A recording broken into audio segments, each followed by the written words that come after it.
100번을 강조해도 아무런 문제가 되지 않을 그런 약속이 있다면 심은 대로 거두게 하시는 겁니다.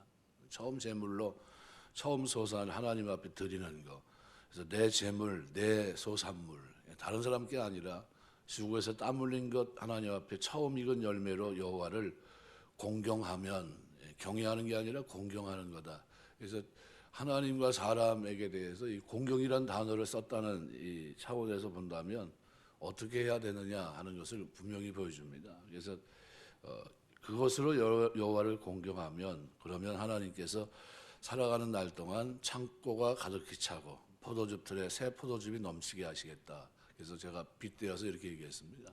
쌀독에 쌀이 떨어지지 않고 통장 잔고에 돈이 떨어지지 않는 이런 걸로 말씀을 드렸는데, 그런 은혜가 여러분의 삶 속에, 신앙생활 속에 늘 넘치게 되시길 주의 이름으로 축원합니다. 오늘 아침에는 11절, 12절 여기에 초점을 맞춰서 생각해 보려고 합니다. 내 아들아, 여호와의 징계를 경히 여기지 말고 꾸지람을 싫어하지 말아라. 이 징계, 우리가 보통 이 징계를 얘기하는데 교육하는 과정에서도 징계가 있습니다. 그래서 아테네나 스파르타 같은 이 고대 한 시대를 끌어갔던 시대에도 교육 속에 징계가 있었습니다. 그래서 징계는 공통점입니다.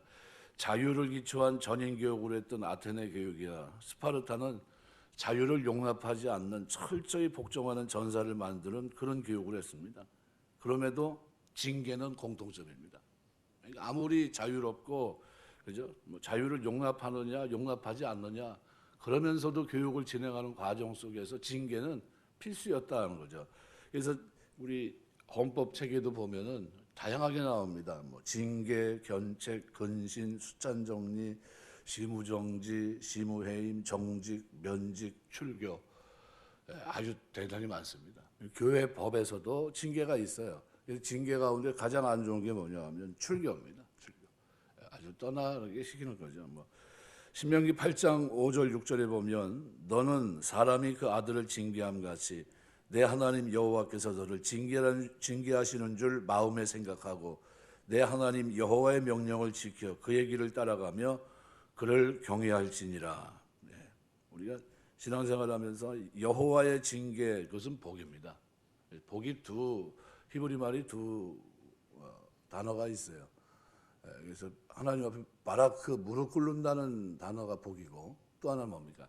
아슈레이, 보통 이렇게 얘기하는데, 아슈레이라는 말은 시편 1편에 나와 있는 복입니다. 어떻게 해요? 율법책을 따라 살아가는 복을 말해요. 그러니까 어떤 복이 진짜 복이냐? 세상에서 말하는 복이 아니라 진짜 복은 하나님 앞에 무릎 꿇고 그 뜻대로 살아가는 게 복이라는 거예요. 그런 복이 여러분의 삶 속에 충만하게 넘치게 되시길 주의 이름으로 축원합니다. 율법책 그걸 펴놓고 주야로 묵상하며 그 가운데 기록한 대로 다 지켜 행하라. 그리하면 어떻게 평탄하리라. 내 길이 형통하리라. 여호수아에게 준 약속입니다. 그러니까 하나님 주시는 복된 삶은 율법 하나님 말씀과 떨어져 있지는 않습니다. 붙어 있어요. 신명기 26장에 보면 모세를 대적했던 고라 자손이 땅이 갈라져서 250명이 빠져 죽게 하시면서 하나님은 그들을 징계하십니다. 그러니까 사무엘하 7장 14절에 보면 이스라엘 백성들이 잘못을 저질렀을 때 이웃 나라 사람들을 사람의 매와 인생의 채찍으로 삼으셔서 징계하십니다. 다 없애려고 하는 게 아니에요. 그래서 구약에 보면 남은 자 사상이 있습니다. 남은 자. 하나님이 택한 백성들 믿음 안에 있지만 만약에 잘못 갔을 때 징계를 통해서 깨닫게 하시고 돌이키게 하십니다. 그래서 가장 좋은 게 뭐냐면 대신 징계라는 것이 있어요. 대신 징계. 하나님은 자식이 잘못하면 대부분 어때요? 부모를 징계합니다. 또 백성이 잘못하면 지도자를 징계하십니다. 예수님은 우리 대신 이 땅에 오셔서 뭐 하신 겁니까? 징계를 받으셨어요. 대신. 그래서 이사야 53장에 보시면은 우리가 잘 알고 있는 성찬식 할 때 고난주간 때 많이 얘기를 하죠. 53장 5절 6절 보면 그가 찔림은 우리의 허물 때문이요 그가 상함은 우리의 죄악 때문이라. 그가 징계를 받음으로 우리는 평화를 누리고 그가 채찍에 맞음으로 우리는 나음을 받았다. 예수님 오셔서 뭐 하신 겁니까? 우리 대신 징계 받으신 거예요. 누가 받아야 되는 겁니까? 우리가. 그거 뭐요? 십자가를 통해서 깨달으라는 겁니다. 주님의 고난을 통해서 깨달으라는 거예요. 대신 징계받으셨어요. 대신 죽으셨어요. 대신. 그래서 우리가 다 양 같아서 그릇 행하여 각기 제 길로 갔거든 여호와께서는 우리 모두의 죄악을 그에게 담당시키셨도다. 대신입니다. 대신. 그래서 이거를 우리는 대속의 은혜라고 합니다. 대속의 은혜. 그래서 이 하나님의 징계와 대속의 은혜를 깨닫는 자가 되어야 된다고 성경은 우리에게 말하는 겁니다. 그래서 징계는 복이에요. 예수님의 십자가 대신 징계받은 것을 깨닫는 사람이 하나님 사랑하게 되고 하나님 말씀대로 살게 되고 자기 마음밭이 바뀌게 되고 인생이 달라지고 다 변화되는 겁니다. 그래서 징계의 목적은 너무나도 분명합니다. 그래서 욥기서 같은 데 보시면 5장에 이렇게 표현합니다. 17절에서 21절에 보면 이렇게 표현합니다. 볼지어다 하나님께 징계받는 자에게는 복이 있나니 그런즉 너는 전능자의 징계를 업신여기지 말지니라. 하나님은 아프게 하시다가 싸매시며 상하게 하시다가 그의 손으로 고치시나니 6가지 환난에서 너를 구원하시며 7가지 환난이라도 그 재앙이 내게 미치지 않게 하시며 기근 때 죽음에서 전쟁 때 칼의 위협에서 너를 구원하실 터인즉 너의 혀의 채찍을 피하여 숨을 수가 있고 멸망이 올 때도 두려워하지 아니할 것이다. 아니 이 읽다 보면 은혜가 그냥 됩니다. 하나님의 징계가 누굴 위한 징계입니까? 우리를 위한 징계예요. 나를 살리려고 하는 징계. 이것이 성경 뭐라고 얘기합니까? 복이다 이렇게 얘기해요. 하나님께 징계받는 게 복이에요. 무릎 꿇는 게 복이고 말씀대로 살아가는데 그게 복인데 그릇된 길을 가거든요. 반드시 죄를 짓고 그때 하나님이 하시는 게 뭡니까? 징계예요. 징계의 목적은 뭡니까? 바른 길 갖게 하는 거예요. 그러니까 깨닫게 하셔서 바르게 가도록 하기 위해서 성도에게 베푸시는 은혜가 하나님의 징계예요. 그래서 징계를 받으면서 슬퍼하지 말아야 된다는 겁니다. 그래서 징계는 잘못한 사람이 받는 건데 하나님께서 징계하는 이유는 2가지입니다. 성도들이 범죄할 경우, 그러니까 거룩해야 될 백성이 범죄로 하나님의 거룩하심을 훼손하고 영광을 가리고 살아간다면 하나님의 거룩하심과 영광을 보존하기 위해서 징계하십니다. 또 하나는 징계를 통해서 죄를 뉘우치고 성화의 삶을 살게 하시기 위해서 징계하십니다. 그러니까 우리 교정의 목적이 분명합니다. 하나님의 뜻대로 어떻게 해요? 복된 자로 살아가기 위해서. 아슈레이래요. 아슈레이. 그렇게 살게 하기 위해서 그렇게 하는 겁니다. 하나님 앞에 무릎 꿇고 살아가는 복, 그죠? 말씀대로 살아가는 이 복을 누릴 수 있도록 하시기 위해서 하나님께서 징계하시는 거예요. 이거 징계의 목적은 너무 분명합니다. 예수 그리스도를 구주로 믿는 순간 의인의 영적 지위는 완전히 획득했지만 그 인격 자체가 완전히 의인이 된 것은 아닙니다. 그래서 징계와 징벌은 구분됩니다. 잠언 10장 17절 보면 훈계를 지키는 자는 생명길로 행하여도 징계를 버리는 자는 그릇 가느니라 그랬어요. 징계를 버리면 어떻게 해요? 잘못된 길을 간다는 거예요. 이게 징계는 받아야 된다는 겁니다. 잠언 12장 1절 보면 훈계를 좋아하는 자는 지식을 좋아하거니와 징계를 싫어하는 자는 짐승과 같으니라. 우리 시편에서 짐승은 뭐예요? 하나님 말씀 무시하고 자기 멋대로 막 사는 사람들은 짐승으로 표현하고 있거든요. 그러니까 이게 징계를 싫어하는 자는 뭐와 같아요? 짐승과 같다. 히브리서 12장 11절 무릇 징계가 당시에는 즐거워 보이지 않고 슬퍼 보이나 후에 그로 말미암아 연단받은 자들은 의와 평강의 열매를 맺느니라. 바른 길 간다는 거예요. 바른 길. 하나님과 바른 교제한다는 겁니다. 하나님 말씀대로 살아간다는 겁니다. 그리고 그 말씀의 뜻을 준행하는 사람이 된다는 겁니다. 하나님 앞에 무릎 꿇는 사람이 된다는 거예요. 그래서 징계, 고난의 쓴 잔을 마신 사람들, 십자가 지면서 힘든 사람들 보면 대부분 어떻습니까? 아주 겸손해요. 시컷 두들겨 맞아서. 두들겨 맞으면 겸손한 겁니다. 그래서 하나님 앞에도 늘 겸손합니다. 조심스럽고. 경외하는 게 삶에 배 있어요. 이거 또 맞으면 안 되는데. 이런 게 있습니다. 이 징계로 그래서 어떻게 하나님을 양육합니다. 우리 어르신들이 그러잖아요. 우리 살아가면서 서름이 참 많아 그러면서 나라 잃은 서름을 우리 민족이 경험했잖아. 이렇게 얘기합니다. 나라 잃은 서름도 서름이지만 배고픈 서름도 서름이고 부모 없는 서름도 서름이고 질병 이것도 서름입니다. 근데 그중 가장 힘들게 보이는 서름이 뭘까요? 피부에 와닿는 서름. 부모 없는 서름입니다. 부모가 없을 때. 그때 가장 큰 소름인데 그래서 생긴 게 뭐냐면 고아입니다. 고아는 부모를 여인 경우, 두 번째는 부모에게 버림받은 경우, 이 두 가지 경우입니다. 부모가 자식을 버리는 것을 뭐라고 표현하냐면 유기, 버렸다는 게 내다 버렸다는 거죠. 내다 버렸다. 이게 가장 고통스러운 건데 그런데 이 하나님께서 오늘 만일 우리에게 내버려 두시는 게 뭡니까? 유기예요. 죄를 짓든지 말든지 무릎을 꿇든지 말든지 바른 길을 걷든지 말든지 말씀을 묵상하든지 말든지 그냥 자기 멋대로 살게 내버려두면 그냥 그게 끝난 거예요. 자기 소견에 옳은 대로 살게 하면 끝난 겁니다. 말씀대로 살 수 있도록 때려줘야 돼요. 근데 그걸 안 하면 망한 거예요. 그래서 하나님께 버림받으면 그것이 지옥이에요. 근데 징계는 포기하지 않는 것을 의미합니다. 사랑하고 있다는 증거를 보여주는 거죠. 그래서 오늘 12절에 그 얘기를 합니다. 대저 여호와께서 그 사랑하시는 자를 징계하시기를, 사랑하는 자를 징계한다는 거예요. 그러니까 징계는 누가 받아요? 하나님의 자녀들이 받는 거예요. 그러니까 이 징계는 자세를 분명히 해야 됩니다. 마치 아비가 그 기뻐하는 아들을 징계함 같이 하시느니라. 어떤 아들이요? 아비가 기뻐하는 자식을 징계하는 것 같이 한다는 거예요. 아들을 징계한다는 거예요. 그러니까 하나님의 징계는 우리가 하나님의 택한 자녀라는 의미입니다. 택한 자녀이기 때문에 바른 길로 인도하시려고 하는 사랑이 전제되어 있습니다. 잠언은 자녀를 엄히 징계할 것을 거듭 권면합니다. 잠언 22장 15절 보면 아이의 마음에는 미루는 것이 얽혔으나 징계하는 채찍이 이를 멀리 쫓아내리라. 미련한 마음을 벌키는데 뭐예요? 징계가 필요하다는 거예요. 어렸을 때 따끔한 징계가 깨달음이 되어서 지혜로운 사람을 만든다. 이런 류의 말씀입니다. 이 잠언 성경에 보면 그런 말씀이 많습니다. 시편 잠언 23편에도 보면 13절 14절에 이렇게 표현합니다. 아이를 훈계하지 아니하려고 하지 말라.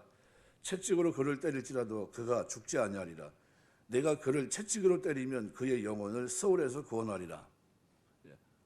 우리가 볼 땐 아무렇지도 않은 것 같아도 잘못 갈 때 어떻게 해요? 때려야 된다는 겁니다. 그래서 잠언 29장 17절에 보면 내 자식을 징계하라. 그리하면 그가 너를 평안하게 하겠고 또 내 마음에 기쁨을 주리라. 자식을 징계하면 어떻게 해요? 바른 길 걷게 되고 하나님 앞에 복을 받아요.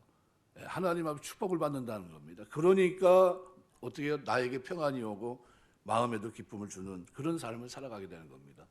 그래서 여기 잠언 13장 24절에 보면 이렇게 말해요. 매를 아끼는 자는 그의 자식을 미워합니다. 자식을 사랑하는 자는 근실이 징계하느니라.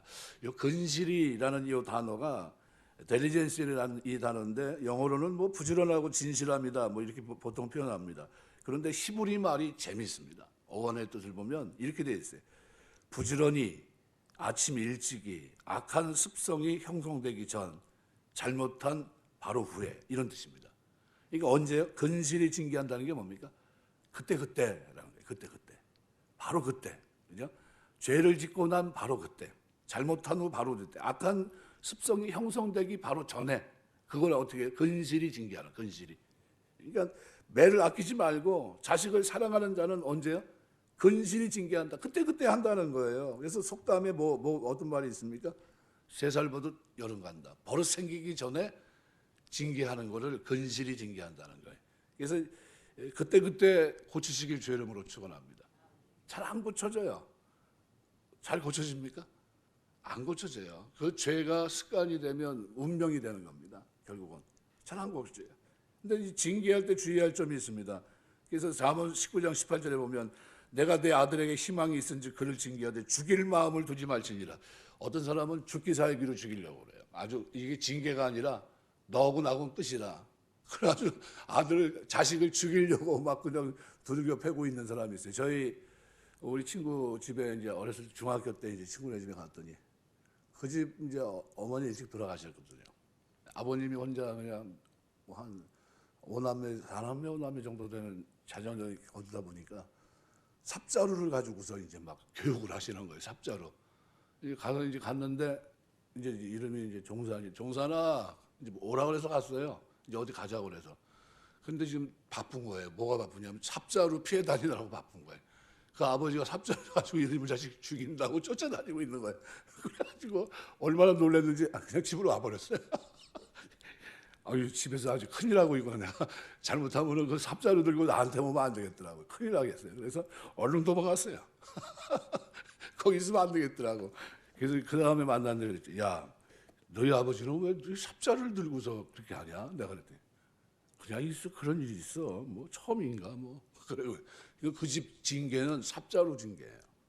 그러면 안 됩니다. 그렇게 하지 말라는 거예요. 죽일 마음 두지 말고. 그래서 사도 바울은 디모데에게 교육을 하면서 가르치면서 이렇게 교훈합니다. 거역하는 자를 온유함으로 훈계하시니 혹 하나님이 그들에게 회개함을 주사 진리를 알게 하실까 하며 그들이 깨어 마귀의 올무에서 벗어나 하나님께 사로잡힌 바 되어 그 뜻을 따르게 하실까 함이라. 징계를 어떻게 하라는 겁니까? 온유함으로 훈계할지니. 그러니까 화가 날 때는 징계해야 돼요? 하지 말아야 돼요? 하지 말라는 거예요. 화날 때는 하지 말고 화가 좀 누그러지고 마음이 안정이 되고 그럼 그때 어떻게 해요? 부드럽게 얘기하라는 겁니다. 징계하라는 겁니다. 그래서 알게 하도록. 그래서 징계의 목적은 징계 자체가 아닙니다. 회개하도록 하고 마귀의 올무에서 벗어나 하나님의 뜻 복된 자로 살게 하기 위해서. 그래서 복은 두 개라고 그랬어요. 그죠? 무릎 꿇는 게 복이고 그 뜻대로 생각하는 거. 이 두 가지가 복이에요. 구약에서 그 복은 두 가지입니다. 신앙생활하면서 여러분 우리가 지금 새벽에 나오신 분들이 복된 사람들입니다. 왜요? 왜 복이냐 그러면은 하나님 앞에 무릎 꿇는 자세로 나왔으니까 복이고 또 날마다 무릎 꿇잖아요. 그리고 또 하나는 뭐가 복이에요? 하나님 뜻대로 행하려고 하는 마음이 있으니까 복이에요. 그러니까 그 자체가 결국 나에게 복이 됩니다. 그래서 오늘 본문은 11절 12절은 경히 여기지 말아라. 그죠? 징계를 경히 여기지 말고 식구질함을 싫어하지 말아라. 이 두 가지 중요한 행동을 나타내는 동사가 두 동사 앞에 부정어가 쓰고 있습니다. 한글 개역 성경은 원문의 의미를 살려서 부정문으로 번역을 했습니다. 근데 문학적으로 볼 때는 반복되는 부정문은 강한 긍정입니다. 강한 긍정. 그러니까 뭐냐 하면 다시 말하면 징계와 꾸지람을 적극적으로 받아들여야 된다 하는 것을 말씀한 내용이라는 거예요. 그러니까 우리 자녀들에게 내 아들아, 그죠? 징계와 그 꾸지람을 어떻게 해요? 적극적으로 받아들여라. 그러면서 그 징계 이유를 말합니다. 그 이유가 여호와께서 사랑하는 자에게 징계하는 거다. 마치 아비가 기뻐하는 아들을 징계하는 거, 그게 바로 징계다. 이 얘기를 설명하고 있는 겁니다. 그러면 징계가 좋은 겁니까? 나쁜 겁니까? 무진장 좋은 거예요. 근데 이 회개를 이제 여기서 다룰 수 있었는데 무슨 얘기냐면 하나님이 회개할 수 있는 마음을 주신 게 징계예요. 그런데 이 회개할 마음이 생기지 않으면 징계받은 게 아니에요. 그럼 어떻게 되는 겁니까? 그냥 내버려 두신 거예요. 유기예요. 그게 버려진 겁니다. 그래서 회개는요, 내가 되는 게 아니에요. 내가 해야지 해서 되는 게 아닙니다. 하나님의 성령이 도와주셔야 돼요. 은혜 주셔야 되고. 그래서 오늘 12절에도 하나님의 징계는 결코 사랑받는 대상 외에는 괴롭게 하거나 고통스럽게 하게 베푸는 것이 아니고 그 하나님이 사랑하는 자 기뻐하는 자에게 주시는 증표다. 신명기 8장 5절 너는 사람이 그 아들을 징계한 같이 내 하나님 여호와께서 너를 징계하는 줄 마음에 생각하고 이렇게 마음의 그 생각이 떠나지 말라는 거예요. 시편 94편 12절 여호와여 주의 징벌을 당하며 주의 법으로 교훈하심을 받는 자는 복이 있나니. 그러니까 또 계시록 3장 19절 무릇 내가 사랑하는 자를 책망하여 징계하노니. 아주 그냥 노골적으로 얘기를 합니다. 그죠? 사랑하는 자를 책망하여 징계한다. 그러므로 내가 열심을 내라 회개하라. 딱 얘기합니다. 그러니까 회개가 뭐가 관계되어 있어요? 징계와 관계가 되어 있는 거예요. 하나님의 징계가 없이는 회개가 안 돼요. 그런데 놀라운 사실은 하나님이 징계를 통해서 근실히 징계해서 나를 회개하게 만드는 거예요. 이게 은혜입니다. 이게. 그러니까 천국은 누가 갑니까? 하나님이 근실히 징계하는 거예요. 누굴 통해요? 성령을 통해서 나를 끊임없이 죄에 대해서 의에 대해서 심판에 대해서 깨닫게 하시고 돌이키게 하시는 거예요. 복된 자로 살게 하나님 앞에 무릎 꿇게 하시고 하나님 앞에 어떻게 말씀대로 뜻을 붙잡고 살게 하시는 이 축복을 우리에게 주시기 위해서 근실히 징계하십니다. 근실히. 이 축복이 저와 여러분의 신앙생활 속에 매 순간마다 성령 하나님의 세밀한 음성 속에서 우리의 삶 속에 이루어지고 복된 길이 되시길 주의 이름으로 축원합니다. 기도하겠습니다.